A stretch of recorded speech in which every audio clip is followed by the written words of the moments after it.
wabarakatuh. Perkenalkan, nama saya Sinta Devi Pratika Putri.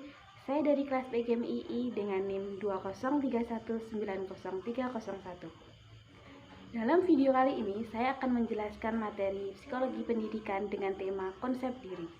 Baiklah, sebelum kita membahas lebih lanjut, alangkah baiknya kita mengetahui terlebih dahulu apakah konsep diri itu.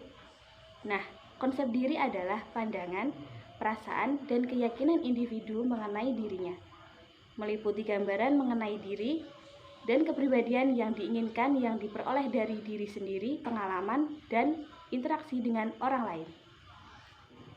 Ketika manusia dilahirkan sampai tumbuh dan berkembang, bahkan hingga bisa mandiri dan dewasa, sudah jelas bersama orang tua dan keluarga. Begitupun tugas yang pertama kali dikenal oleh seorang manusia sudah tentu orang tuanya, kemudian keluarga selain orang tuanya. Jadi, peran keluarga dalam pendidikan anak sangat tinggi. Maka, kenapa anak terkadang tak jauh dari sikap atau didikan orang tuanya? Nah, apabila individu tersebut sudah bisa melepaskan diri dari ketergantungannya dengan keluarga, ia akan berinteraksi dengan lingkungan yang lebih luas dan lebih beragam lagi, yang kemudian terkadang menyebabkan seseorang manusia yang tidak teguh pendiriannya akan mengalami permasalahan dan juga mengalami perdebatan diri. Dan selain itu, ada pula faktor-faktor yang mempengaruhi konsep diri.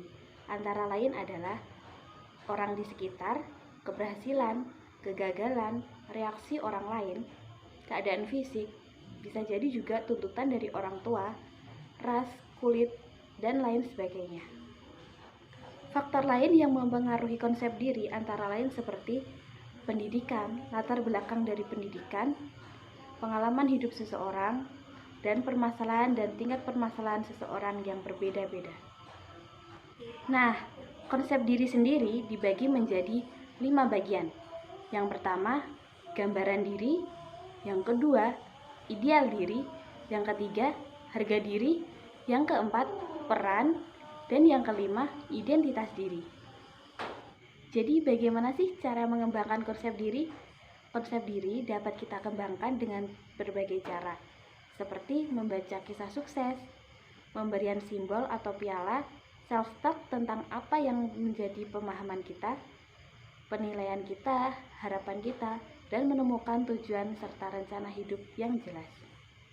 Berpikir mengenai diri sendiri adalah aktivitas manusia yang tidak dapat dihindari.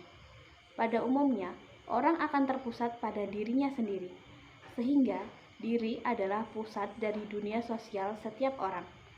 Sementara seperti yang telah kita ketahui, faktor genetik memainkan sebuah peran terhadap identitas diri atau konsep diri, yang sebagian besar disadari pada interaksi dengan orang lain yang dipelajari dimulai dengan anggota keluarga dan orang-orang terdekat. Konsep diri pula secara umum dapat dibedakan menjadi 2 konsep, yaitu konsep diri positif dan konsep diri negatif. Nah, konsep diri positif yang saya ketahui adalah menerima diri dengan positif, menghargai diri yang positif, dan perasaan harga diri yang positif. Kalau konsep diri negatif yang saya ketahui adalah seperti kita rendah diri, membenci orang lain, dan kita tidak menerima diri kita sendiri. Nah, seperti yang sudah kita ketahui, konsep diri positif akan membawa dampak positif pula terhadap diri kita. Dan konsep diri negatif juga sebaliknya akan membawa dampak negatif pula terhadap diri kita sendiri. Menurut pendapat beberapa ahli, konsep diri positif itu seperti kita dapat menerima diri kita sendiri dan kita tidak akan membuang-buang waktu kita untuk hal-hal yang tidak penting. Dan konsep diri positif juga akan meyakinkan diri kita bahwa kita mampu, kita bisa, dan kita bisa mencintai diri kita sendiri. Sedangkan konsep diri negatif seperti peka terhadap kritikan, responsif terhadap pujian, dan cenderung tidak disukai oleh orang lain. Baiklah, mungkin ini yang dapat saya sampaikan, dan pada intinya, konsep diri itu adalah aspek penting bagi setiap individu dalam berperilaku.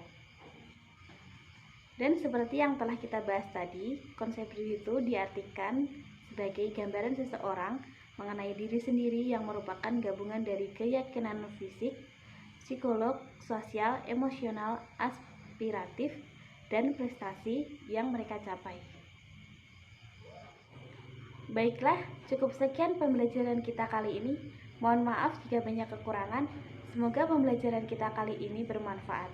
Terima kasih dan wassalamualaikum warahmatullahi wabarakatuh.